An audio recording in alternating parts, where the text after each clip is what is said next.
Welcome back to another week of the 13 Sports Coaches Show. I'm Katie Marr. Now, very excited to be joined by Hayden girls tennis coach, Christy Sheetz. Coach, thanks so much for hopping on this week. Oh, you're welcome. I'm excited. And there's no better week to talk about the team than this week because you're just coming off a state tournament weekend. Before we play spoiler and tell everyone how it went, just going into the weekend, how were both you and the girls feeling?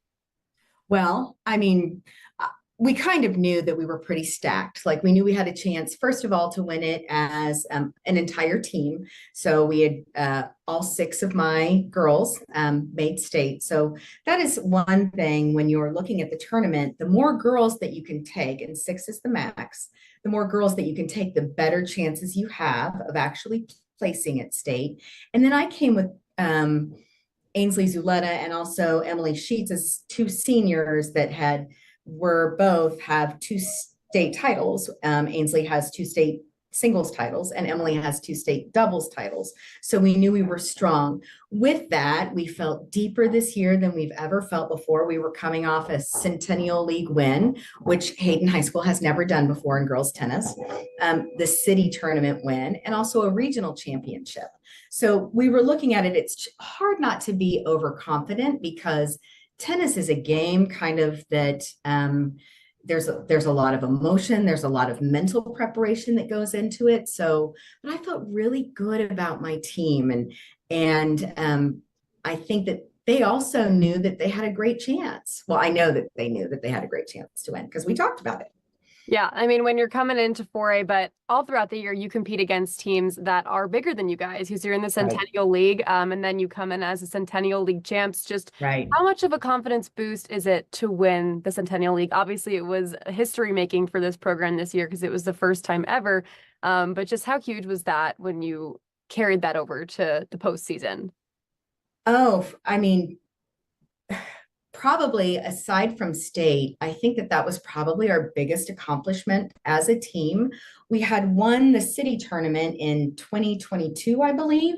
And so winning the Centennial League championship against Seaman, Manhattan, Emporia, all 5 and 6A schools. And remember, we were 3A last year as a school is in an entirety because of the 60-40 split in Keisha. We played 4A in girls tennis. But we are always kind of like the little guy coming in. It's sort of a David versus Goliath sort of situation. So that was a big tournament for us. Um, all of my two doubles, my ones. One thing that happens at that tournament is that you play the entire season as a one singles player or a two singles player, a one doubles team or a two doubles team. And at this tournament, everybody gets mixed in together. There's no separation between the ones and the twos. And so I knew that because we were deep and because my twos were strong players this year or had developed into even stronger players than they had the previous year, that we had a good chance at that. Yeah, and when we talk about state, we have to talk about the singles champion, three-time, could have been four-time if she had played last year in her junior year, Ainsley Zuleta. Just how did you see her progress throughout her senior season, knowing how good she already was? Just what was it like watching her this year? Oh my gosh, watching her is just it's just amazing. I think that people in tennis, and when they follow tennis locally, like here on the news, they don't understand that there's a whole other level of tennis going on outside of high school tennis or even sometimes collegiate tennis. The way I saw Ainsley change, and this is from her sophomore year to her senior year, was her goals became different. I think her sophomore year, her goal going into it, I mean, she wanted her freshman year. And then again, her sophomore year was, I just want to win state. And I want to win it in a way that, that I don't have to struggle too much. But this year, her goal was not even to drop a game.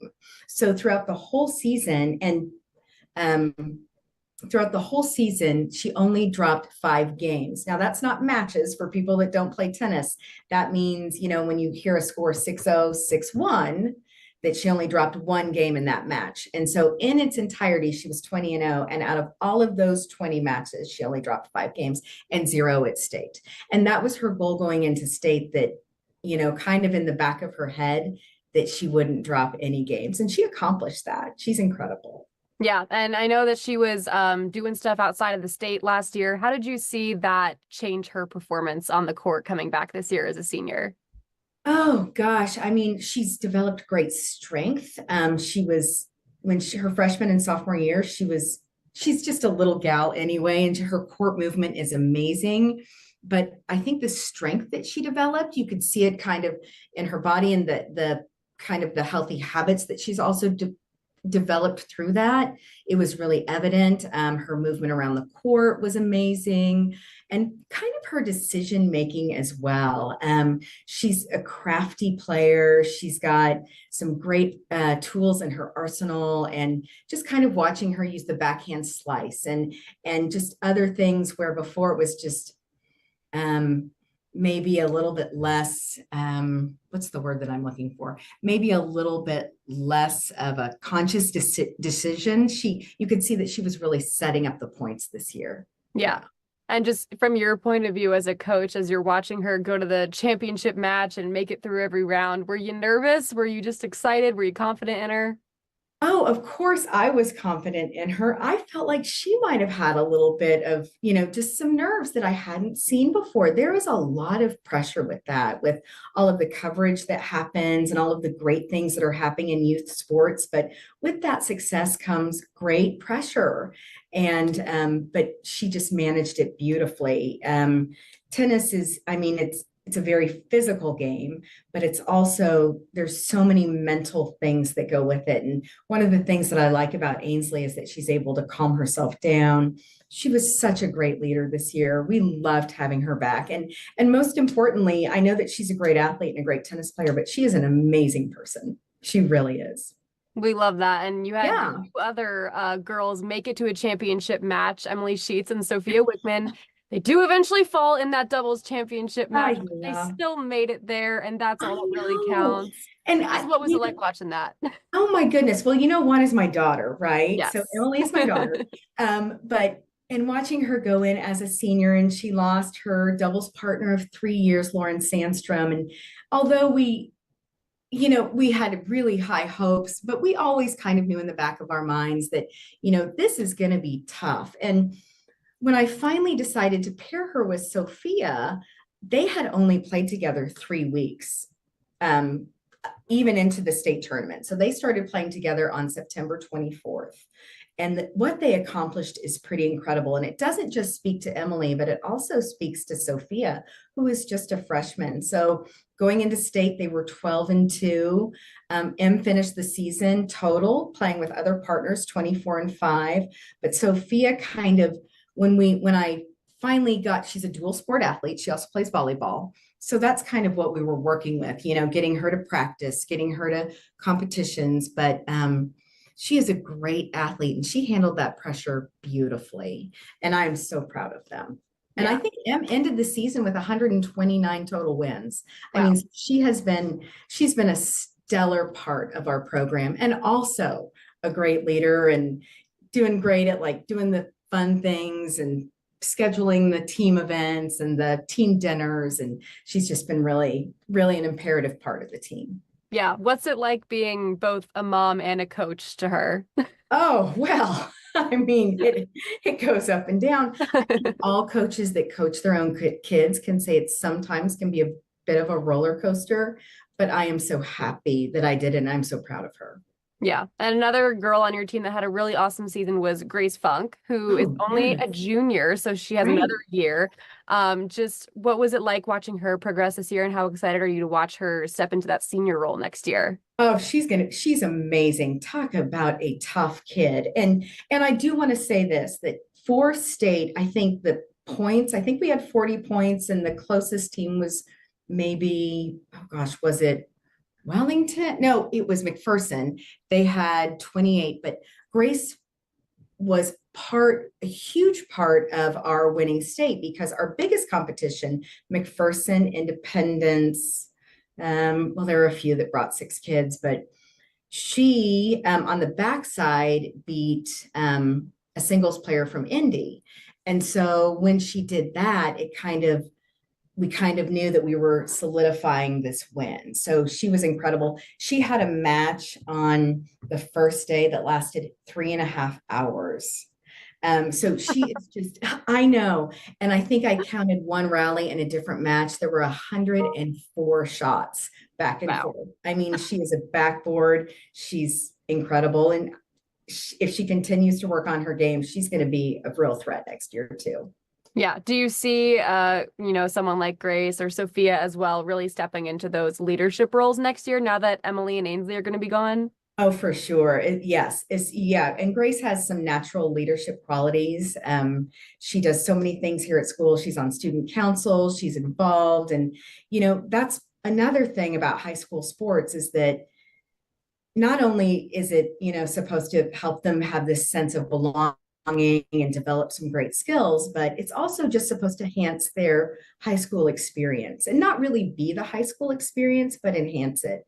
I try to tell the girls that all the time, that who they are as people is more important than who they are as, how they perform. And I think that is evident in the way that they kind of execute on the court. So I'm just so proud of all of them. Yeah. Yeah. And Izzy and getting, Montgomery kind of did the same thing in doubles. They knocked off an indie team. And so we were just feeling really good about that as well. yeah. And you got to do it on kind of your home court here in Topeka. Was it a Yeah. benefit being able to I mean, I'm sure the families would have traveled anyways, but was it a little bit of an extra benefit getting to be in your home city? For sure. I think having so many people, I mean, I could not believe the crowd we had there. I was like, well, look at this.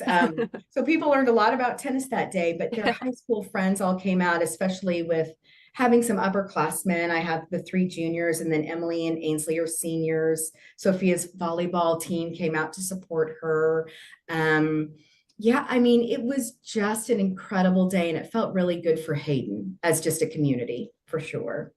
Yeah, and that's kind of not the cherry on top because I think there's still a lot more to do for Hayden in general, but just a really big year of dominance in sports for you guys. Just how has the Hayden community responded to your success? How have you guys just seen all the different sports uplift each other? Well, I mean, hundreds of text messages congratulating me. So that was kind of fun to open my phone at the end of the day and be like, oh my goodness. So yeah, we've had great response. And that's the thing about Hayden, is that we just always cheer each other on. I can't wait to go to the Jeff West football game this Friday night. I'm checking Izzy's golf scores today because she's playing in the state golf tournament, which I mentioned.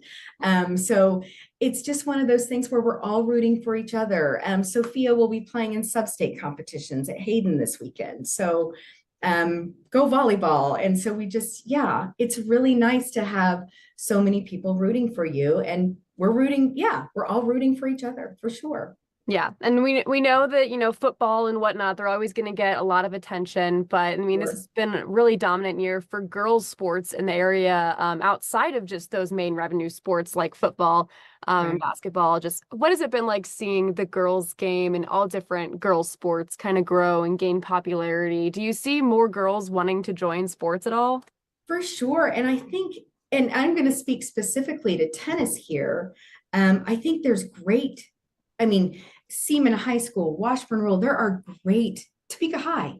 I mean, there are great tennis players. There's great things happening in tennis in Topeka. We are strong tennis wise. You can see that all throughout the state tournaments, no matter what class you were in. And I think that coverage that we get and on social media and those types of things, I think it really brings a light to how hard these girls work. They work hard. Tennis players, sometimes it is a very lonely sport. You travel to tournaments alone, you go to lessons alone, you have to do that work on your own. So the tennis team season, that's where we finally can root for each other and feel like you have a team. And I think that everything that everyone is doing brings a great light to that. But all girls sports in general. Yeah, we have good things going on for sure. Yeah, I feel like tennis is definitely one of those sports that people on the outside don't realize, what a practice schedule looks like. Right. I mean, if you want to be Ainsley Zuleta, then you've got to start when you're 2 or 4 years old and work, 20, 30 hours a week, and it never ends, and go to camps. And if you want to be Emily, you have to go to private lessons. And work all the time and work in the off seasons and go to tournaments in the off season on your own. So it takes a lot more than people realize, for sure. Yeah, and when you have girls coming out of your program like Ainsley, who I know is going to go play tennis at Ferris State, just Yeah. how encouraging is that to girls younger in your program to see that playing college tennis is something that is in the cards for them? Yeah, for sure. I think that it's something like that they can aspire to and maybe hope for someday.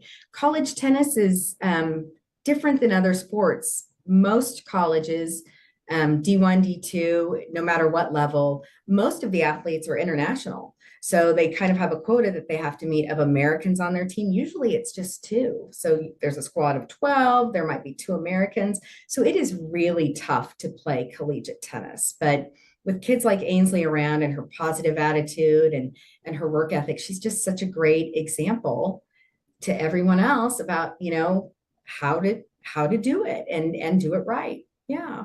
Yeah, and then just looking forward to, next season already. I'm sure it's already on people's minds on your Right. team. Well, Just how excited are you and the girls that are coming back? I'm so excited. I have those three juniors coming back: Grace Funk, Avery O'Bray, Izzy Glotzbach. Hello. I mean, all placed at state this year. That's amazing. And then we are also, I mean, I can say this, we're deep. I have other girls that are invested in the program, that are working on their game, that will be working on their game in the off season now that the season is over. And so I'm pretty optimistic about next season.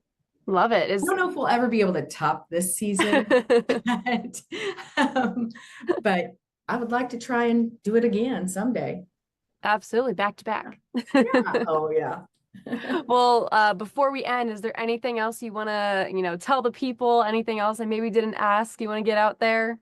Um, no, just thank you for having me on. Yeah, it's just been an incredible season, and thank you for thinking of us. I appreciate it.